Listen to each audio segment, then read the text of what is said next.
And it was this immediate like flash of lightning. And I just felt this is God and this is God speaking. And God was telling me.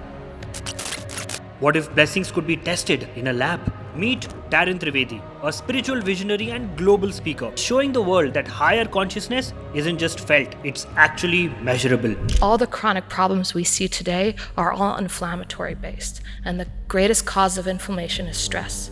And stress comes from the mind. We have drugs and things to treat things that are beyond the mind, but when it comes to the mind, we have nothing to treat that. If consciousness is the thing that controls the mind, do we think that any practice or any methodology at the level of the brain or the body can influence consciousness?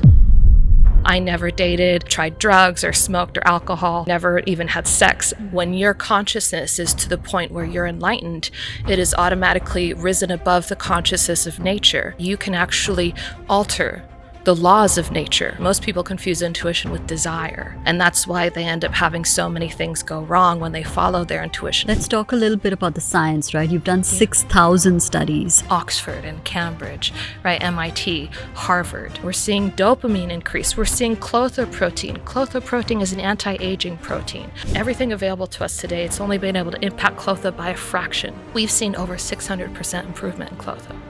Wow. As a clinical study. As a clinical study. Now, I'll give you an example of the hypocrisy of science. Science has said, okay, there's something that doesn't exist in a dead body, but it does exist in a living body. And so science, because it can't possibly say it's the soul, it can't possibly say it's consciousness, what does science call it? Factor X. Neuroplasticity is, possible, but very minimal, if not negligible outcome. When we get stuck in processes, we lose sight of that the true evolution in consciousness is in. And then you don't need any other voice. You don't need a religious textbook. You don't need the Bible. You don't need anything outside of yourself to tell you what the right path is. So what is it that you recommend for people who are wanting to experience a higher level of consciousness? What can they do, right? Well,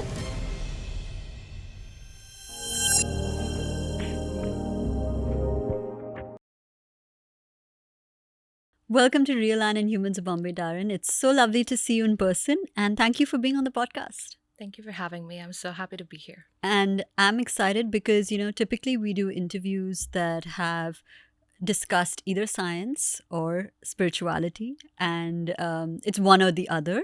But basis all the amazing work that you've done, you've actually managed to find that intersection where they complement each other in certain ways. And there's so much said about this topic. It's just considered a dichotomy, right? Like either it's backed by science or it's spiritual. And they're two very different aspects that people are at a tug of war with, pretty much. When it comes to you and the divine blessing, as you call it, and the work that you've been doing around it, it is backed by science. So I'm going to start there. Let's start with the blessing and what is it? And if you could explain to our viewers how you stumbled upon it. So a divine blessing, I stumbled upon it in my own journey of awakening and meeting my guru, who is my husband, Guruji Trivedi. But what essentially a divine blessing is, it's a prayer.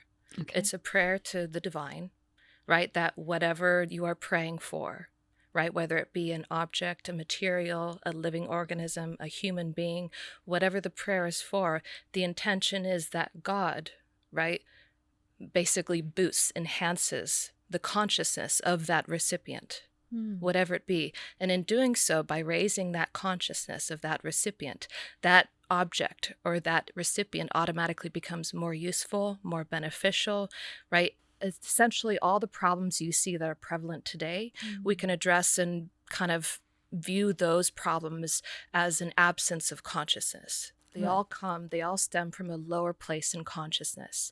So when we raise consciousness, it's like the example of the darkness and the light, right? Darkness is actually just absence of light. Darkness doesn't exist. Right. So in the same way, when you add light, the darkness naturally just disappears on its own. The light takes care of it. Right. So in the same way, what this blessing does is when your consciousness raises, right, you harness more of the grace of God in your life. And that grace of God is like that light in your life. And that light takes care of you. There is no emotional disorder. There's no mental health problem. There is absolutely nothing, right? That stems from this lower level of consciousness that exists in the presence of that divine light. When your consciousness is to the point where you're enlightened, it is automatically risen above the consciousness of nature. And from that level of consciousness, as we've seen, which I'll delve into in our science, is that you can actually alter the laws of nature from that place in consciousness. Wow. So in doing so, right, it's as if the prayer is heard. You are asking God to have mercy and to alter what consciousness has already programmed by nature. And you're asking God to change that, to have mercy on the behalf of that recipient. So what is your story, right? How did you stumble upon this? Because this is so fascinating. And Yes. to everybody watching, it could almost seem like an abstract concept, right? Because they've not experienced it firsthand. Experience is the greatest teacher alive. It instills faith and belief that this is possible for me. Right. So what is it that we can tell our viewers about your experience and how your journey of this discovery happened? So it's a very unusual journey. Yeah. I like to preface it by saying that my journey, I had a very unusual childhood because I had this continuous sense of a deep connection with God. And I felt this natural inclination towards God. I just felt this incredible burning love and desire that I wanted God more than anything in my life. Your calling, Yes, effectively. my Yeah. passion, my calling, it's just, I knew it.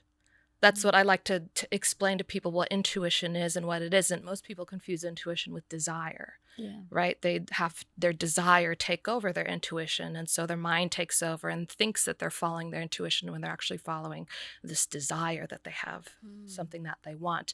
And that's why they end up having so many things go wrong when they follow their intuition, because they're not actually following it. Intuition has no desire. It's coming from a place of stillness and knowingness. Right? Absolute knowingness. There's no question. Even if it's saying the sky is purple, right? You know it's purple. Even if everybody else doesn't agree with you, nothing can shake your faith. So that was my level of understanding about God in my life. Wow. Nothing could shake that. And that journey, eventually, I had these incredible spiritual experiences, right? These moments of deep connection. And sometimes I would even have these moments of entering into like a state of ecstasy where I was just so overflowing with this love that it was almost incapacitating. It was so incredible. Was this while you were like meditating or in some kind No. of practice, or did it just occur? It really had no relationship with anything. It was just a moment where I was in a deep place and calmness in my life. And from that calmness, it was just like grace. I could never control it. It was never something I created. It's something that just came. So when did you find it, and when did you experience the divine blessing in experience? Because they say that when you experience something that changes you, it changes you in a way that you can't pretty much go back, right? And there are those few moments in life, there are those few experiences in life. So when and how did it occur for you? Really what happened is I was around maybe 8 years of age, and I actually had this sudden knowingness. It was like what you could call maybe like a vision or a premonition. And in that moment, divine conveyed to me a message, right? It's not like a voice in your head that talks to you. It was just this stillness that pervaded my entire consciousness and my awareness. And it was this immediate like flash of lightning. And I just felt this is God, and this is God speaking. And God was telling me that I was destined to marry an incredible enlightened being on this planet.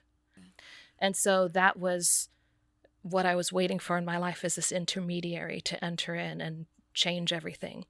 And I knew this would happen, but the problem is I didn't know when. I was never told when.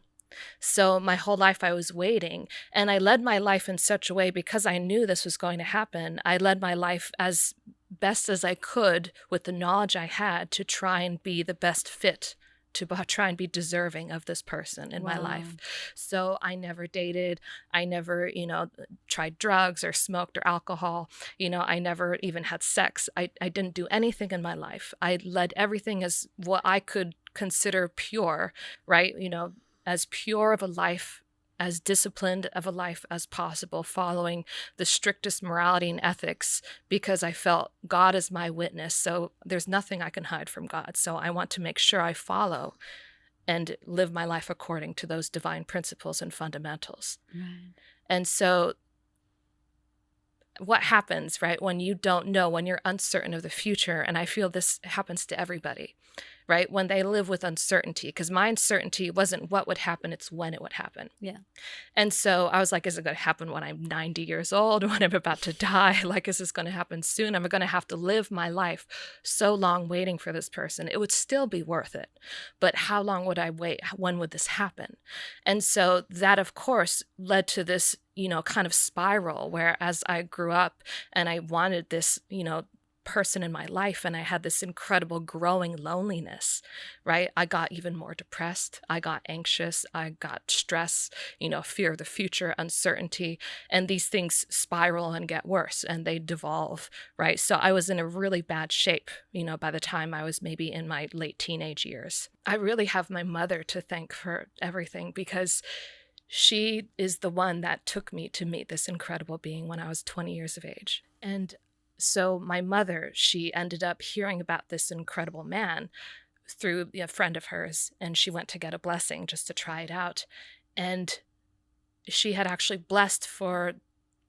she had asked for a blessing, and she wanted to change the relationship she had with my brother and, her husband, my father, because it was a very rocky and tumultuous relationship all throughout his teenage years. It was just very abrasive. And she found that after a single blessing, right, from this man, after all these years trying all these different modalities, one blessing solved that problem. So it was life-changing. It was the first time she experienced such a significant outcome from anything. And so she's like, if there's anybody who can help my daughter, it's this man. And I remember on the drive there, my mother was describing him, because the image I had of the guru, Yogananda, and, a lot of it is like, aesthetic with the robes and the long hair, a very different lifestyle. And she was explaining, this is not your traditional guru. Right? You're not going to see him in the saffron robes with the long hair. He's cut his hair short. He doesn't have a beard, right? He's wearing a suit and a tie. But most importantly, he's into science. And I was like, what does that mean? And she said, he is proving for the first time the existence of God and his capabilities to transform with this divine power through science. And I remember being so amazed hearing that, because obviously science is such a significant thing that has done so much for us in our lives, but nobody, right? That's why science has rejected so many spiritual healers and so many spiritual leaders and so many different healing modalities, because it's all been limited to human testimonial, to human subjective experience. And you can say anything you want. I can tell you this story and you might not even believe it, or you could believe it. It could be 100% true, right? But ultimately, it's just a subjective story. The moment I take it into a laboratory, right, and apply it in a scientific setting, right, with objective data and, controlled conditions, what's the outcome there? Whenever science does that with these subjective experiences that they hear from people, nobody's able to prove a tangible result. Yeah. They haven't seen anything tangible, which is why science rejects it and they dismiss these experiences that people have. They might be real experiences, but they're all dismissed. Why? Because nothing happens in a lab. Yeah, it's all subjective. It's from the person's perspective that this occurred to me and this is how I felt and then this is what happened to me. But science deals with data and it deals with did this happen or not? It's objective, yes or no. Yes. There's no gray area, so to speak, right?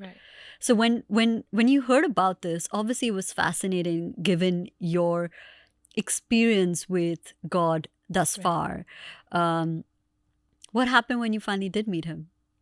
Well, as we were driving there to meet him, right, as my mother was telling all of this, I mean, it honestly pulled so much compassion for me too, because that's a hard journey. You could easily go anywhere. And if you are knowledgeable enough, right, in like the Vedas or the Bhagavad Gita or the Bible, all these different religious texts, right, you could have a very successful career. Right? You could easily have a following of the right amount of people. And people's psychologies, the placebo effect is real. So as long as people believe it's strong enough, they feel like there's an outcome. They feel something happening. Even if in like that laboratory setting, nothing's actually tangibly there. So it would have been easy for him not to go this route. So for me, that said to me, this is real, because for the first time, a guru is seeking scientists. For the first time, a guru is seeking scientific validation. He's asking a scientist, can we work together? Can we corroborate? Can we collaborate? And can you test what I'm doing and see if there's any outcome, right? Out of his control, third-party people all over the world. It was like, it was so incredible, and it was so shocking at the same time, because that's a tough journey. Yeah. And so that had my compassion. But the moment I heard that, right, I had a moment in the car, an inkling, and it kind of felt like, I wasn't taking it very seriously when it happened. But when I had this idea in the car, I thought to myself, wouldn't it be funny if I was going to see this man to receive a blessing, to bring this person into my life, to solve this problem that I was waiting for? And it turned out that he was that man. Yeah. Wow. It occurred to me, but I laughed it off in the car ride. Yeah. I didn't take it seriously, because I'm like, it's fantasy. And I was waiting for so long. I felt like chances are I might be waiting a little bit longer. Right? I doubt it would happen so soon. Right. And the moment I went to meet him, it's like from that blessing onward, it became realized to me, right? First of all, the moment I met him, I just fell in love with him, and something within me told me that I'm going to have a future with him. I didn't know immediately I was going to marry him on the spot, because I didn't even know that, when you're an enlightened guru, it's like, do you even want to get married? Yeah. It's like, is that something that you're even looking for? So for me, it didn't even occur to me that he might want to get married or he's looking for a wife. So I didn't immediately believe that I was his wife, but something told me that we have a strong future. I recognized him. A part of me recognized him. I knew who he was.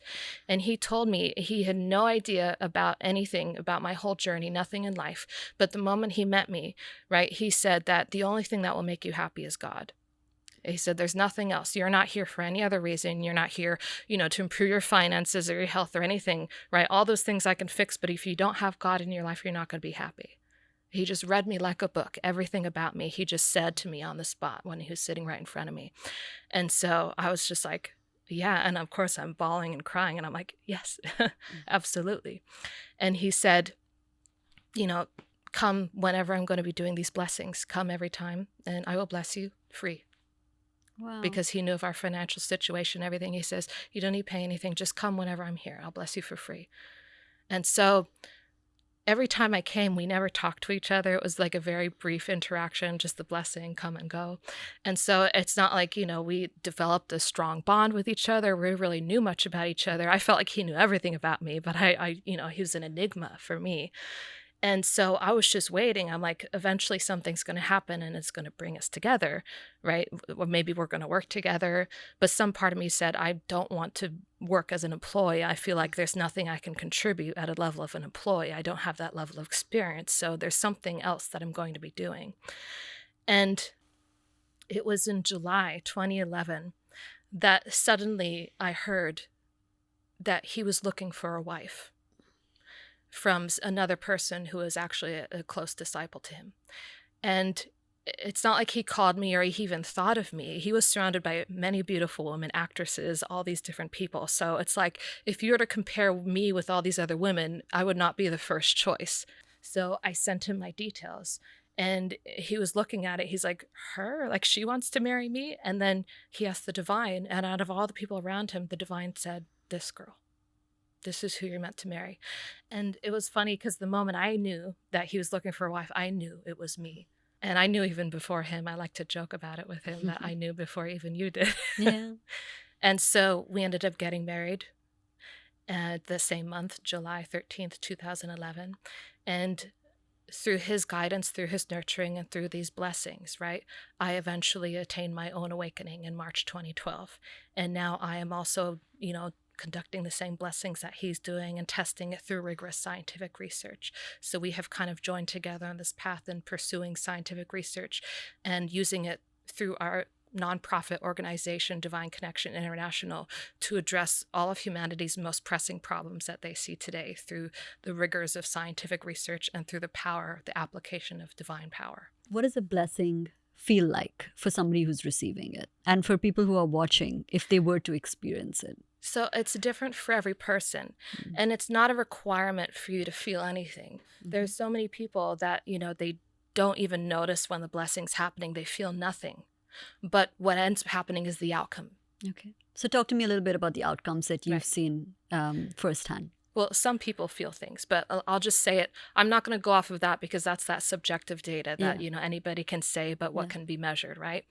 In terms of the actual outcome that we've been able to see, right? We have, first of all, 6,000 scientific experiments to validate this, as well as several clinical trials in actual human health. But in terms of personal experiences and what these people report when they receive a blessing, right? These people are reporting everything from immediately, like within the first blessing, or even like within 2 weeks' time, immediately their sleep improves. They have incredibly deep, restful sleep, and when they wake up in the morning, they wake up feeling refreshed for the first time, sometimes in their entire lives. Wow. They are so full of energy. They feel a new sense of life. Their perception changes, their mood boosts, right? They have a sense of vitality, a new profound level of wellness that they might not even have known before. They suddenly are full of inspiration, motivation, enthusiasm, ambition.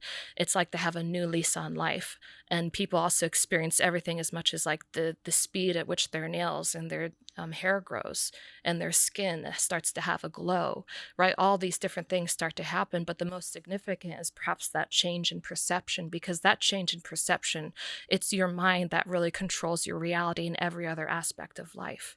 So this is probably the biggest shift that people witness, because this is life. That is vitality. That is true wellness, is when your mind is in that peace and that calmness, because that's something that science has never been able to address properly or solve. And we're able to do that with this power of the divine blessing.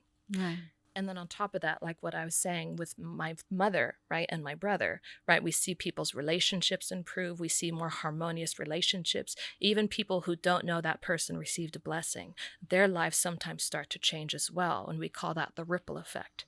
So if you receive a blessing, sometimes just by association, the people around you, they start suddenly feeling like their life, they have a new opportunity in their job. Their income increases, right? The harmony in their relationship, it's a new level they've never experienced before. There's more love and depth in those relationships. We see people's prosperity, their income improve. We see just so many facets. It's infinitely faceted, the types of reports we have. And we do have significant reports from people who experience incredible transformations in their physical health, right? People who are suffering from problems, chronic diseases and disorders that have had no medical solution. And suddenly they experience an incredible reprieve just through this divine energy. And there's nothing that science has been able to do to help them. And this has been the one thing that has worked. Wow. Let's talk a little bit about the science, right? You've done Yeah. 6,000 studies, and typically, like you mentioned earlier, it's about the experience. People talk about the subjective narrative that this is what happened to me, but to really back it with numbers or qualitative or quantitative data is taking it to that other level of balancing the left and the right side of your brain, right? Right. So talk to me about the 6,000 studies and what has typically come out of it. In whichever context you want to pick. Right. Well, in the same sense, like you said, it's like balancing the left and the right side of the brain. Well, we forget that it's one comprehensive thing. Right. We like to look at science and religion and spirituality as if they're two completely different categories, that they're completely separate from each other. And I like to kind of use an example of, like, if you imagine the ocean and science as a drop of that ocean water, right? If you take it by itself without that fact of that divine presence behind all of it, right? Science is just a tool of measurement by which we can observe and witness the vastness of the nature of God, right? And so we cannot directly measure God through science, but what can we measure? We can measure the outcome. Correct. We can measure its influence in our lives. Now, science, the biggest problem that science has faced is that we are looking at this droplet and forgetting that's from the ocean. So science has been so far this isolated part of reality, and that is why there are so many prevalent problems. That's why we have this rising mental health crisis. That's why we have so many problems with our food, our agriculture industry, right? We're not able to produce any food without the use of toxic chemicals. And on top of that, in a few decades' time, there are so many crops that we're at the potential of losing that we might not even be able to feed 8 billion people on this planet anymore. Our environment is so toxic, so full of chemicals, and so bad for our health that no matter what you eat, even if you're eating vegetarian and you're, following the best diet, it's so full of toxicity that it's just filler food, and it's such a huge cause of inflammation that alone can make you sick. We're in such a toxic environment with such toxic food, and science doesn't have an option. That's the only way it can produce that food. Right? It's reached max capacity. It's at a limit. So all these different areas, what science has said is when we're looking at subjective testimonial, right? Obviously, science will dismiss that immediately because it's subjective. It can be ruled out as the placebo or psychological influence. So what does science say? When science says, these people are able to do this and it's the result of divine power, it's something that God can do. Well, God is not limited up to you. God is not limited up to me. God is not limited up to a very specific individual person, right? God is not a subjective experience. God is an objective reality that governs and regulates the whole universe. It's this vast ocean, right? So if that's real, then God is independent of you. God can work independent of you. Why does God require your subjective experience to prove the existence of God? So what science says is if you have this ability, if you have this connection, if this is God and divine power, why is it only limited to human experience and human testimonial? Why can't it impact agriculture? Why can't it impact plants and trees? Why can't it impact soil, bacteria, viruses, fungi, non-living materials, metals, ceramics, polymers, and chemicals? Nobody's been able to change non-living materials. Right? They say, there's this study that they say it's the structure of water that's changing. They don't realize that the nature changes structure of water automatically on its own. That's not a significant science study, right? The structure of water has so many different structures that's just inherent to water, right? So the true science, right? Being able to change the atom, being able to change physical constants, these things, if this can happen, then yes, science can accept that there is something out there that science has not fully understood till this day. But nobody's done that except we have done that. Yeah. So talk to me about a study that has objectively identified these factors. So I'll just give a comprehensive overview of all of our studies, right. Because when I go into detail, it's so complex science that it's, even I might not properly understand all of it, right? That's why we have a team of scientists. I do the blessing, they analyze the data, they present the data, and we talk about it. So our scientific research, right? It's so extensive. When I'm talking about it, I'm talking about like 6,000 science experiments. Every single one of them with an unprecedented outcome. I'm talking about over 670 peer-reviewed publications. If you look at a scientist and how many publications they get in their lifetime, right, a really esteemed scientist, they maybe get like a dozen. We have over 670 peer-reviewed publications. And these publications have led to 12,000 citations, which is very significant. And on top of that, we have like all our publications. They're available in over 130 countries. Right? And these 130 countries include like 2,500 universities, 1,600 in the US. And then on top of that, we're talking about esteemed universities, not just like University of Phoenix, places you've never heard of. I'm talking about like Oxford and Cambridge, right? MIT, Harvard. I'm talking about, our research is available with the National Institutes of Health. That's how credible and like absolutely life-changing and unprecedented this research is. Right? It has just completely revolutionized everything that we know about consciousness and consciousness-based approaches to human transformation. We've seen that consciousness is the true answer, right? All of the pressing problems we see today, everything from our problems in the agricultural industry to even making, antibiotics work on, bacteria that no longer respond to antibiotics. We're talking about reducing viral loads. We're talking about even treatments potentially for cancer, where we've seen, this blessing able to promote the viability of healthy cells while simultaneously killing cancer cells, something that you don't even see in treatments like chemotherapy. Chemotherapy can't do that, but the intelligence of this energy can. We're talking about even converting cancer cells back into healthy cells. right? And this is all preclinical data. But then on top of that, we have these incredible clinical trials where we've seen huge improvements in cognitive and motor function and almost 100% improvement in every single psychological, emotional, mental health parameter, as well as overall well-being. We're talking about improvements in relationships and finances. We're talking about objective, measurable data, not subjective reporting on psychological improvements. Our research is the most extensive research you will ever hear about consciousness and the existence of God and what we're able to do for all of these problems that the world is facing today. Wow, that is so elaborate, so holistic. And the fact that it is validated and it is available in so many various different sources, and the citations, it's just really fascinating. I would actually love to link whatever it is that you feel relevant down below in the description so Absolutely. people can go and check it out for themselves.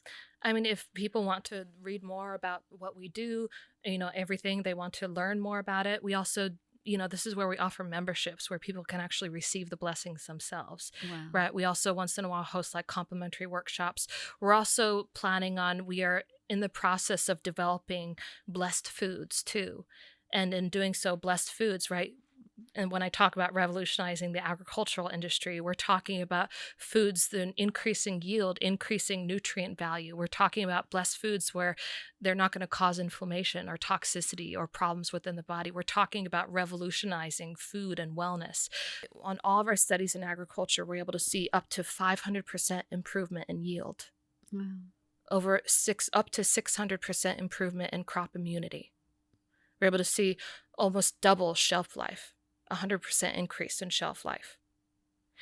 These things are unheard of in the agricultural industry in all those sectors because we cannot produce them. And moreover, these are done without absolutely no chemicals.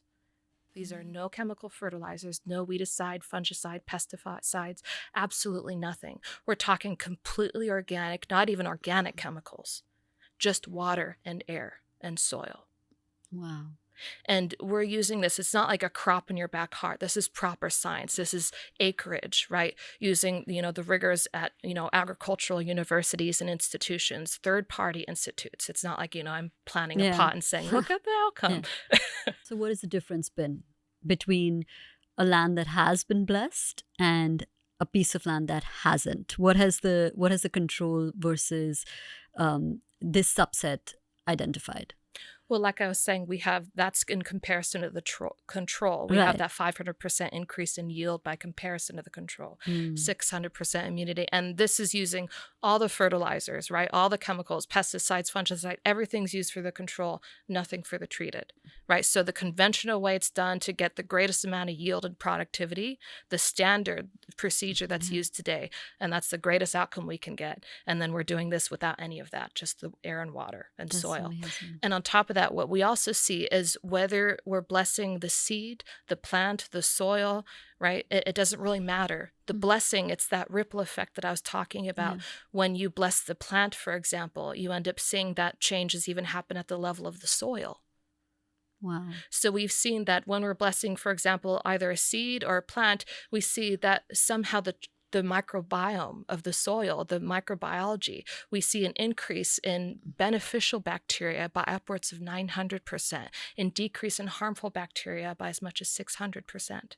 Wow. Right. And the theory is that potentially we don't know the mechanism by which it works, right? We don't know the way divine will make it work. We just measure what divine ends up doing to make it work. Yeah. So we end up seeing that this change in the microbiology of the soil, right? When we see this change in bacteria, what happens as a result? Well, the plant's physiology changes as a result of the change in the soil. They're able to, because bacteria, there's this symbiotic relationship between bacteria and the plant. So the plant ends up able to, absorb more nutrition. So as a result, we see higher nutritional yields. It's not just quantity, it's quality that changes. We increase chlorophyll levels. We increase beta carotene in carrots. We're increasing things that science has never found capable of increasing. So if everybody wants to visit our website, divineconnection.org, they can learn more about what we do. They can also stay, updated and, learn when we actually start, with these products, these blessed foods, as well as, if they want to check out these memberships. We have over 300,000 people who have, received these blessings and reported incredible changes in their lives, significant changes, like changes that you wouldn't believe, and our testimonials are all available online. You can see them on the website or on YouTube. Amazing. We're going to link it down below so people can just check it out. Absolutely. Sign up for a mailing list and stay up to date, because there's so much happening and it's ongoing. Our research is continuously evolving, and there's so much more we have to share with you. Even recently, we've just started some new studies, so stay tuned and learn more. And there's no answer as to why scientifically this is happening versus why it's not happening in the controlled group. Well, the only conclusion that science can say is there must be some kind of supernatural intervention, because there's no explanation. Science does not know an answer. This is an impossibility by scientific standards. We don't know how it's happening. Yeah. And on top of that, there's some other examples, right? That's just in agriculture.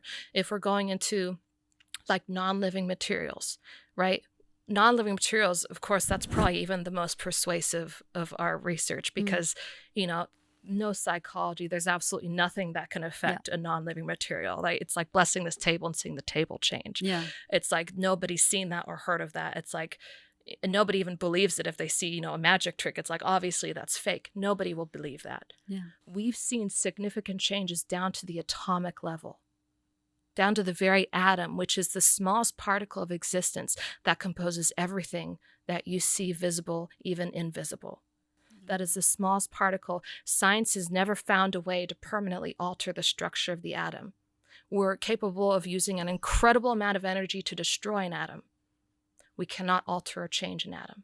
We do not have that technology today.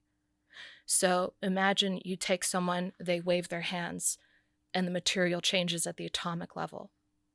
Yeah. That is a miracle. Yeah. By scientific standards, even by anybody's standards. And as a result, when you change the atom, because the atom, right, whatever's programmed in the atom determines the characteristics and behavior of that material. So as a result, but just by changing the atom, without adding any external energy, without doing anything, right, to that material, you see an automatic change. You see the crystallite size of the atom change. You see the mass, the width. We're able to make the atom bigger. We're able to make the atom smaller. We're able to change the energy within the atom, the energy between atoms, the isotopic abundance. We're able to make the physical constants change, which is like boiling point, melting point, latent heat, things like that.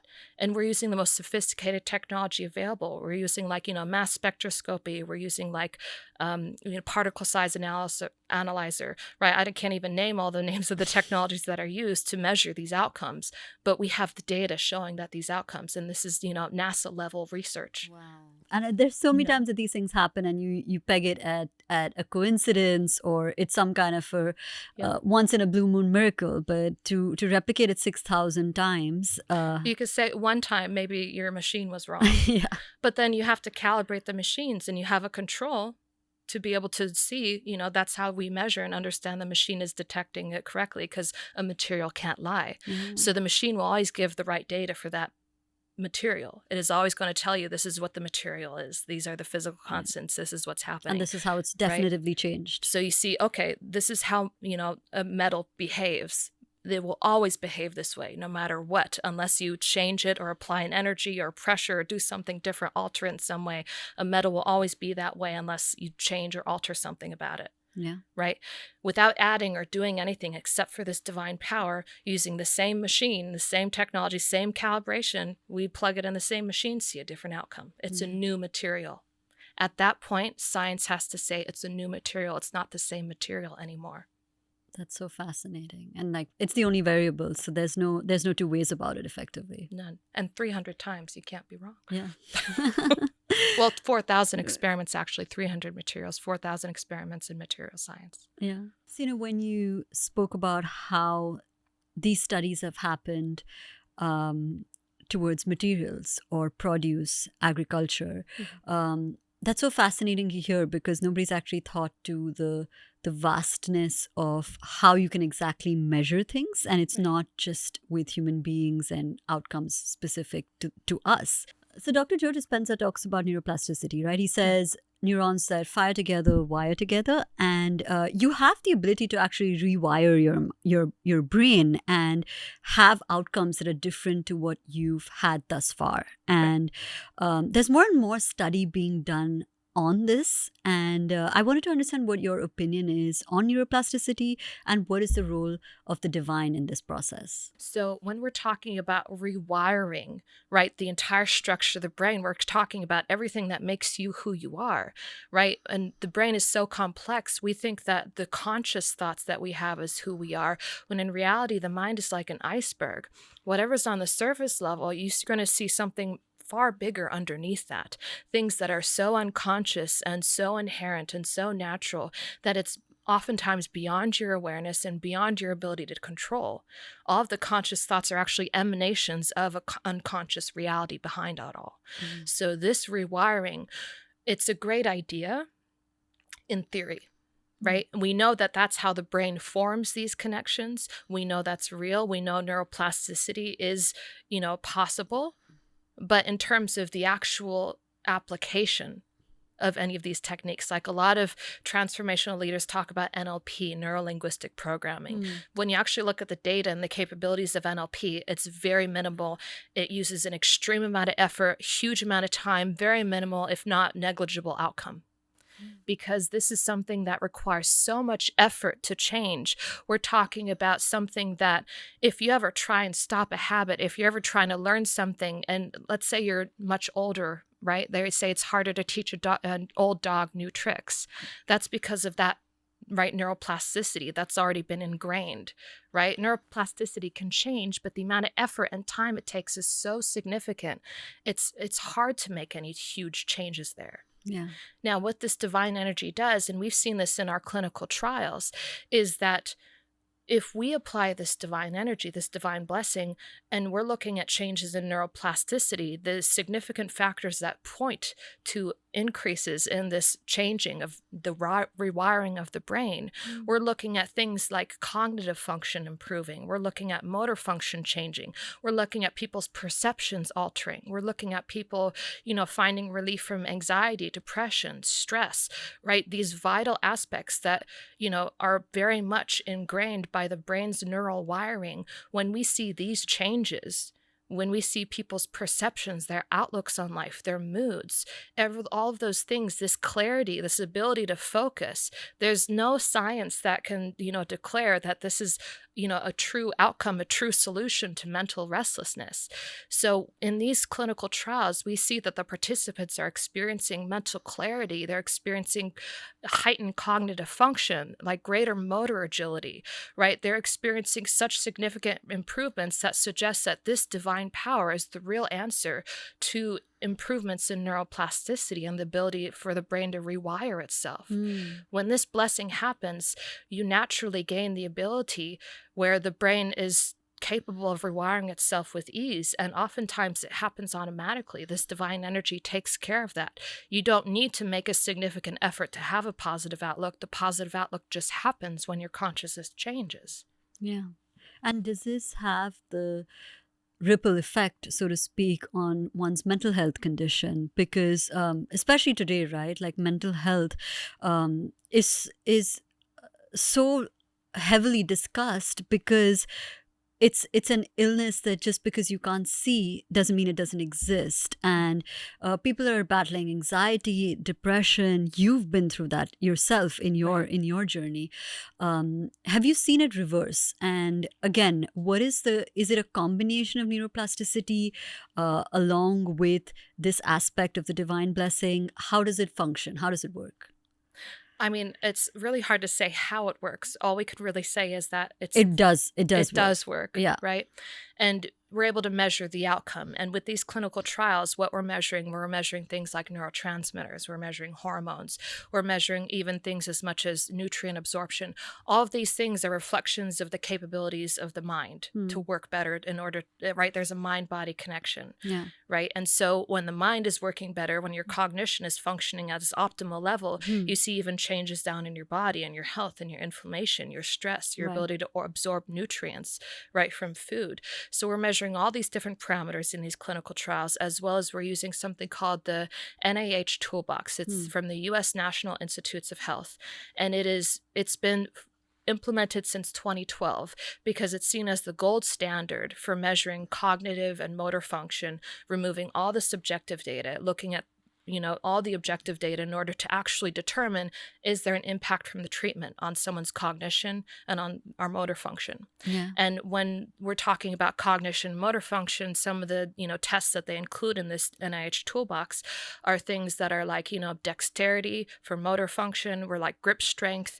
locomotion, balance, endurance, right, things of that nature. When we're talking about cognitive function, we're talking about things like executive functioning, right, critical thinking. We're talking about problem solving. We're talking about episodic memory, working memory, long-term memory, short-term memory, all these different parameters.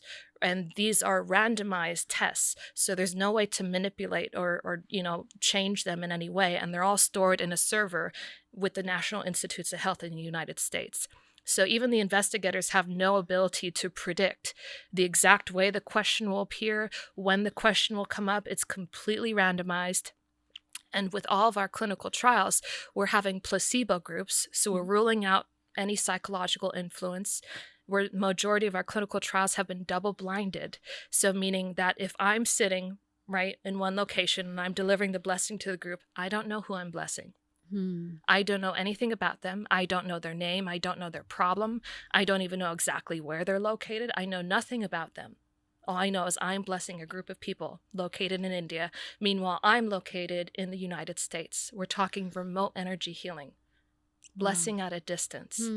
And on top of that, the recipients, they don't know if they're getting a treatment.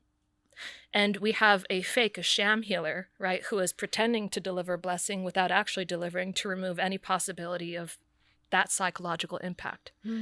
So we're comparing this blessing group with a psychological group, a placebo control, as well as a normal control who is not receiving any treatment whatsoever. Right.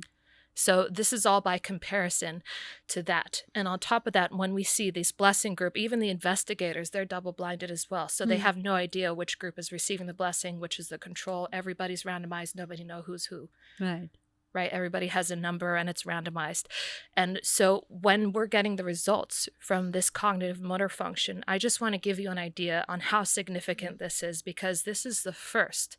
We are the first to show improvements in the cognitive and motor function aspects of the NIH toolbox. There is no other test or clinical trial that has been able to show improvements in cognitive and motor function using the NIH toolbox. We are the first. When we talk about studies, right, there's a study that reveals young adults, anywhere between 20 to 40, experience anxiety because of things like doom scrolling and social media. How do you think the divine connection can help with this? Because this is such a common problem that so many people who are watching probably face. So these symptoms, right? When the mind is in a lower state of consciousness, it naturally is full of useless and unproductive thoughts. That is the true cause of mental restlessness, is when you have a huge influx of useless and unproductive thoughts and they overtake your mind and they're at a constant, recycling again and again and again and again.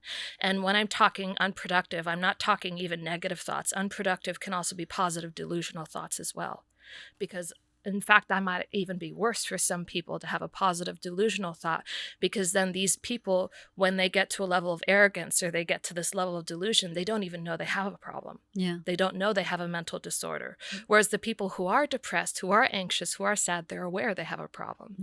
Right? So they're not even attempting to treat this restlessness state of mind. So this divine grace, right? It is only through this divine grace that the mind can enter a state of calmness, because when we look at the mind, we have to understand the science has limited the mind, right? Or the human persona, the human being to being just a brain and a body, this mind and body. So every single therapy, every single approach to mental health out there, to changing our mental health, has always been targeting the mind first. It's always been, you control the mind, you need to put the efforts, you need to engage the mind and control the mind through your own mind. And that is not the way to do it, because you need, if you just look at the principles of nature, energy flows from a higher dimension to a lower dimension. Yeah. You always see water flowing, downhill and never uphill, right? Same thing with energy. You always see energy flowing to a place that has less energy in it. Yeah. So when we're talking about the mind, we're talking about something that is at the same level of consciousness, the same level of programming.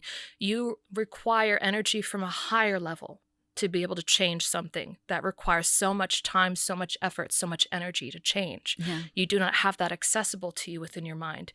It's a question of who is in control. Are you in control of your mind, or is your mind in control of you? All these people who are suffering, it's very clear they're not in control of their minds. So what is it that you recommend for people who are wanting to experience a higher level of consciousness?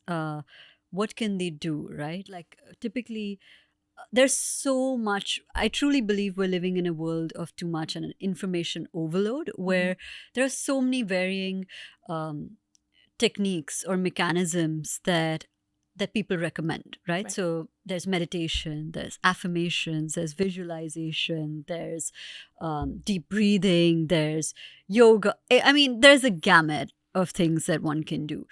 What would you suggest for the youth, perhaps, who've not had any kind of spiritual experience before, to get into alignment and to get into that state of consciousness?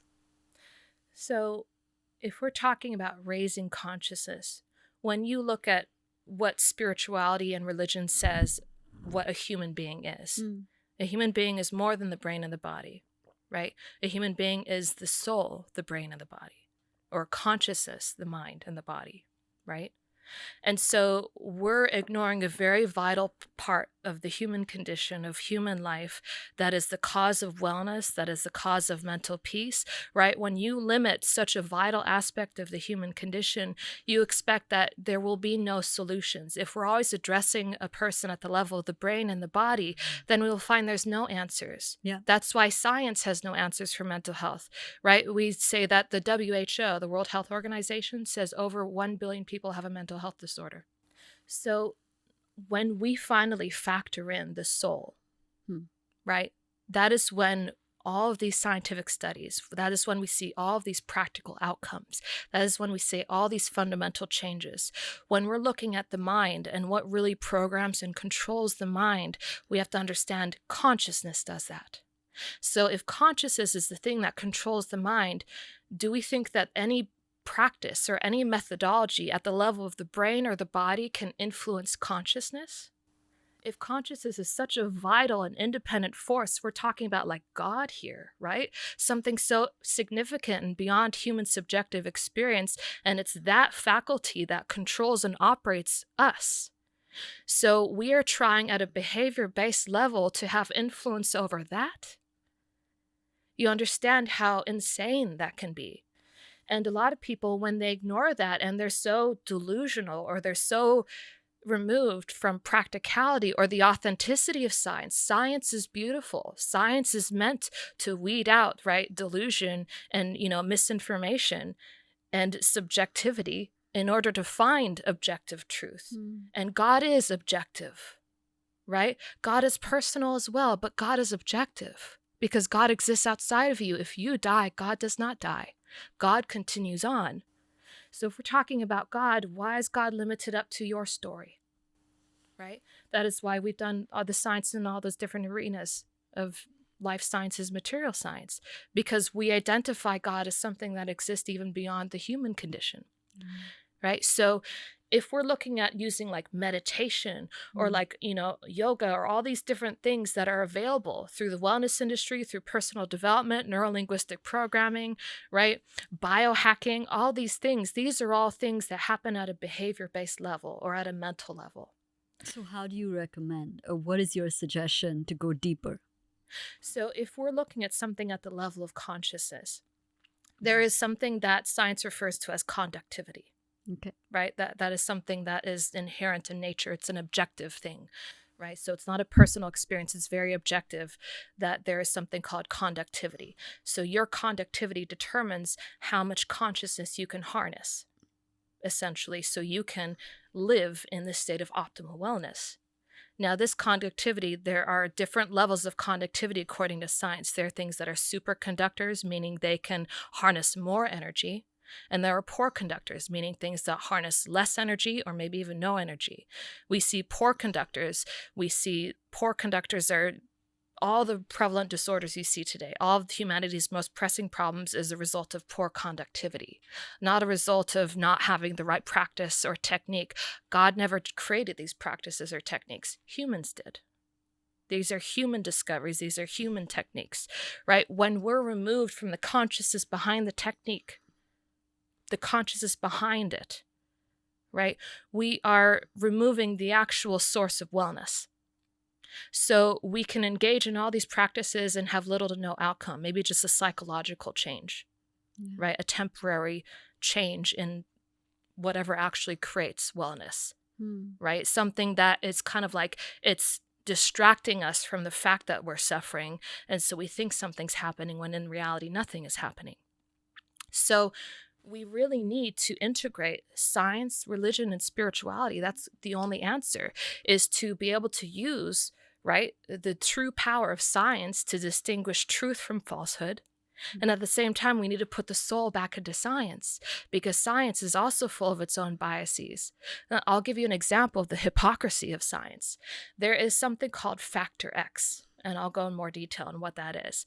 So because science requires things that have a dimension, have a weight, have viscosity, have all these different ways of measuring that thing, since science has not been able to do that with God or divine energy, God says doesn't exist. So science says that God doesn't exist because God cannot be pinned down. God cannot be measured and put in a box, right? Which is why we measure the outcome, right? The effects. Right? When we're able to change those dimensions, we're able to change those measurable outcomes, then we can say there's something having an impact on that, right? This consciousness is what is able to, through all these scientific studies, have an impact on these dimensions. Now, when you're looking at a human body, a living organism versus a dead body, a non-living organism, right? There's something that science has realized exists in a living organism that no longer exists in a dead organism.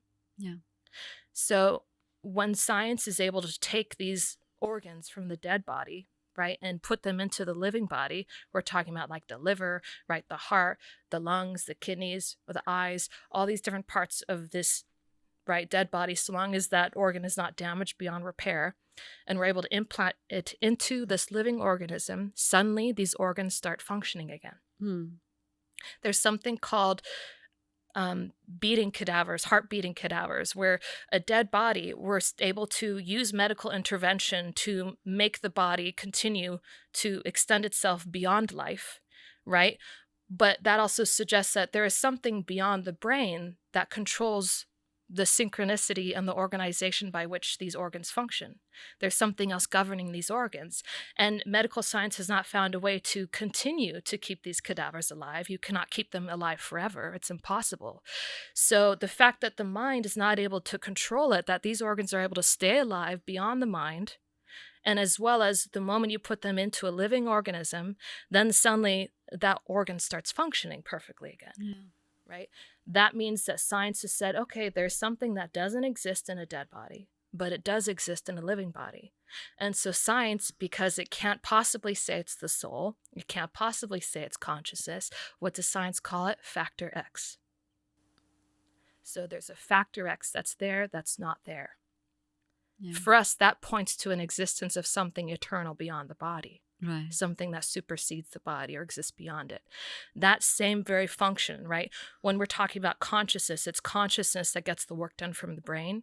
It's consciousness that gets the work done from the organs. It's consciousness that controls the body and the mind. We've seen the outcome of these blessings. When you administer the blessings in these clinical trials, they're not performing a new practice or a technique. They're not implementing anything in their lives. These people sometimes don't even know they're getting a blessing. Right? And then you see that We see things like neurotransmitters change. We're seeing things like, oxytocin increase by over 400%. We're seeing dopamine increase. We're seeing clotho-protein. Clotho-protein is an anti-aging protein, right? The more clotho you have, we could say that you are having either a reversal of aging or you're, extending your quality of life, the length of your life, right? Clotho-protein is the closest we've come to measuring anti-aging. The more clotho you have, the better. Yeah. And so what we've seen is with all the clinical trials, all the science studies available, we've only able to see incremental changes in the clotho protein. With everything available to us today, it's only been able to impact clotho by a fraction. We've seen over 600% improvement in clotho. Wow. As a clinical study. As a clinical study. That's crazy. Right? This much improvement in oxytocin is impossible without directly administering oxytocin.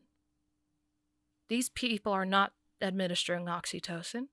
We see better nutrient absorption. We're seeing hormones improve. Women who have menstrual problems, right? We're seeing the resolution of these menstrual problems, improvement in hormones like estrogen and things like that. We're seeing these hormonal problems. And in majority of cases, I believe nearly 100% of every single woman in our clinical trials had their hormonal systems imbalanced, right? Improvement in their hormones to the extent where they no longer have these menstrual problems anymore.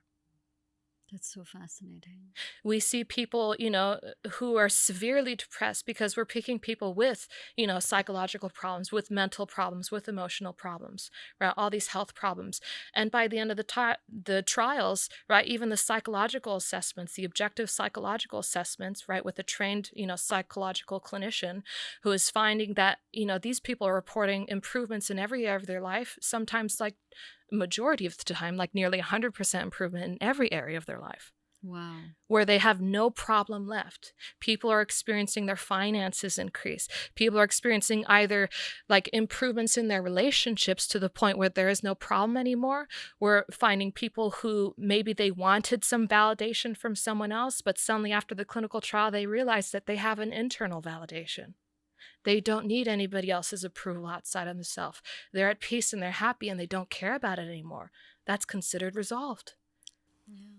So let me ask you this, right? As somebody who's harnessing this energy and Yeah. this consciousness, you're delivering the blessing. While there is a subjective nuance to the recipient of Yes. the blessing, what is it that you experience? Because I feel like this will be so fascinating for people to understand that what is that energy or that connection feel like, and how long does it take for you to get there? Take me down to the atomic level of a typical blessing for you, so that it's an insight and a window into what it would actually feel like for people to know. Well, I can tell you in terms of even the validation of enlightenment, because we have our own scientific validation of how to determine true enlightenment and what that really is in terms of a scientific application outside of my subjective experience. But I can also share that with you as well. Yeah, please. Because my subjective experience, like I told you, for me, this complete stillness, the silence in the mind, when you're able to, instead of being controlled by your mind, you have control over your mind. You're able to have command over your thoughts. You can stop your thought, right? Then your mind is only harnessing the most productive and useful thoughts. It's streamlined, it's focused. When you need thoughts, when you don't need thoughts, the thoughts don't come. Your mind is in a state of quiescence. It's in a state of silence. And then when I go into trance for the blessing, it's this moment of, when you start to go into it, it's this sense of, you start to dissolve, right? To the point in which, in this state of silence, there's no separation even between you and the divine anymore. There's no sense of you. There's no sense of where you are, who you're with. There's no sense of even you. It's right? Energy. Is it energy? There's not even a perception of energy because thoughts have stopped. It's beyond thought. So this is what true enlightenment is having this command over the thoughts. It's this suffusion between you and this pure consciousness, which is the divine, right? It is the beloved. It is the heart and the soul of existence itself. It is that pure, unbridled love, even beyond the experience of love. It is so complete and perfect that all the experiences, all the heightened, wonderful joys and experiences you could possibly imagine don't even hold a candle to it. Wow. So that is what it's like. But, right, that's in the moment of trance requesting that. That's what true meditation is that state of silence. Meditation doesn't happen. That's why people get stuck in the processes, because when you're not able to actually command your thoughts to the point of putting it into that state of silence, and it's not even really you putting into silence, God does that for you, right? You just raise your consciousness to the point. The true conductivity of human nature is morality and ethics, is purity and innocence. It's sincerity, it's gratitude. When we get stuck in processes, we lose sight of that the true evolution in consciousness is in character, not in process. And when that character is there, right, that conductivity happens, we harness this divine grace in our life naturally. You don't need to force it. You don't need to empower it. You don't need to do anything. It flows into your life and it takes care of you. It's like we're so used to the body knowing how to take care of itself. If you get a cut, your cut heals, right? The body knows how to heal itself. You don't need to apply a trick or a practice or a technique to heal your body. Materials don't use tricks or practices to have an outcome from this blessing or this, divine power. Yeah. The connection is inherent. It's automatic. They are who they are. It's that authenticity. Our true connection comes when our characters are in complete discipline and alignment with the divine principles and fundamentals, which is those characters of purity, innocence, true morality and ethics, not, what society imposes upon you, but what your soul imposes upon you, right? Your conscience, what your conscience says is right. When that happens, think about it just naturally. If you are not following what you feel is right, isn't your mind a little more disturbed than it usually is? Yeah, it feels wrong. Right. It's natural. Yeah. It's a natural process of life that when you're not following those divine principles, naturally your mind is in that state of restlessness. That state of restlessness, that is an indication of a lower state of consciousness. You are harnessing less divine energy, less of this divine power, and as a result, every aspect of your life will trickle out in the same way. Right? Your mind controls your reality, so you'll see your relationships suffer, your health suffers. All the chronic problems we see today are all inflammatory based, and the greatest cause of inflammation is stress, and stress comes from the mind. We have drugs and things to treat things that are beyond the mind, but when it comes to the mind, we have nothing to treat that. So I'm not saying you cannot follow any trick or practice or technique, but what I'm saying is the outcome that you're getting from it is not from the trick, the practice, or the technique. It's like the saying goes, only enlightenment can cause enlightenment, right? Only higher consciousness can promote higher consciousness. That is why in my journey, I knew I needed that guru. I knew I needed that connection. I needed this surrogate because first and foremost, I needed to understand truly how to connect back to my soul, how to connect to the voice of my soul instead of, because we're put in such a world where we're given these secondhand ideas as to what life is about. Yeah. And if you look at the majority of the people on this planet, people are miserable. They're unhappy. They're so miserable and they're so unhappy. And we trust their wisdom to tell us what we need to do in our lives.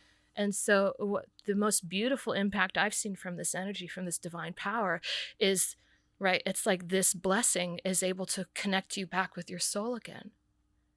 And then you can feel when you're following it and when you're not.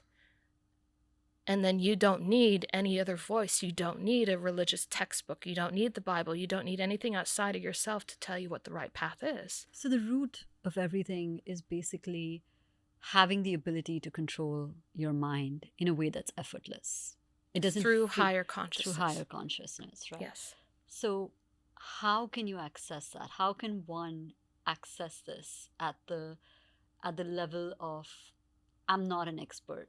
It's never happened to me before, but I can take this step towards at least harnessing that energy. Well, the practical aspect, I say, would be you really need to have that connection with an enlightened teacher. Okay. Because how hard is it for you to understand God on your own? Yeah. It's like when you had someone who's walked the path and done it before you, right? It's so much easier. They could tell you, take a left here, take a right here, don't do that, do that. And sometimes it requires following. And then once you follow, then you start to kind of tune yourself into that inner rhythm of the soul, and you start to realize, oh, this is right. At first, you're just blindly following. You don't know what's right and you don't know what's wrong. And when you follow that path enough, it's like all the garbage that's in your mind. The mind is capable of something called housekeeping, where it cleans away all these old neural pathways and these old chemicals. It prunes itself of anything that's useless, that it doesn't require vital. Now, the problem is because we're so confused in the world, we have so many thoughts in our head because we don't know what's useful. We don't know what's vital. Right? So when you're following a path of these divine principles and fundamentals, right, you see that naturally your consciousness raises. And as your consciousness raises, you gain the sense of clarity about life. You gain the sense of direction and inner purpose, like an inner GPS that guides you where to go. When you have that reliance on divine, you feel the same way. It's impossible for fear or uncertainty or mental restlessness to exist, because it's like being a child again with your mother or your father. Your mother will take care of you. Your mother is that giant, arms around you that says everything will be all right. Yeah. And there's nothing you need outside of me. I will provide for you. I will do everything for you. So there's this sense of almost being invincible in life. You feel so empowered and you feel so strong and you feel capable of anything, and you take risks, you try new things, and you find your happiness that way, your purpose in life. When you don't take risks, when you're afraid all the time, when you're in that darkness from lower consciousness, it's like, if you've ever been in a dark room, you don't know where to step, you don't know where to go, you don't know what to do. This is coming from that darkness in consciousness, that lower consciousness. You're not going to start running, you're not going to start jumping around, right? You'll be afraid to even take a step forward. And when you do, sometimes you're going to bump into things and hurt yourself, and things will happen, right? But in this light, that's the higher consciousness. You'll be able to see life clearly, and you can divert yourself. You can know where to go, right? You can know, don't go here. You can see the table right there. You're going to trip over it, fall, and make a fool of yourself on YouTube, right? Right? There's so many things that you are clear on, and there's a sense of peace and calmness that happens. That is that command, right? The sense of acuity as to your surroundings and who you are in life and your purpose and your place. Yeah. I think that analogy is kind of how you would peg it, to feel protected and to be in that childlike state. Yes. Effectively, we lose the child within us as we become adults, and most of it is trying to get that feeling, that essence back. This has been such a wonderful conversation. Thank you so much. And it's been fascinating because, like I said, we usually speak about science or spirituality. Right. The overlap is very rare. So thank you so much. And I hope that this inspires people to think a little bit more about what it is that they're exposed to online, whether it's techniques, it's practices, it's other things that the wellness industry offers, to actually go deeper and think about the soul. I know I'm thinking about it. So thank you. Thank you for giving me that perspective. And it's been such a lovely conversation. Thank you. You've been so gracious, and I've really enjoyed every moment of it. Thank you. Thank you. We hope this episode added value to your lives. Join the Realign movement. Like, share, and subscribe to our channel, and we'll see you in the next one.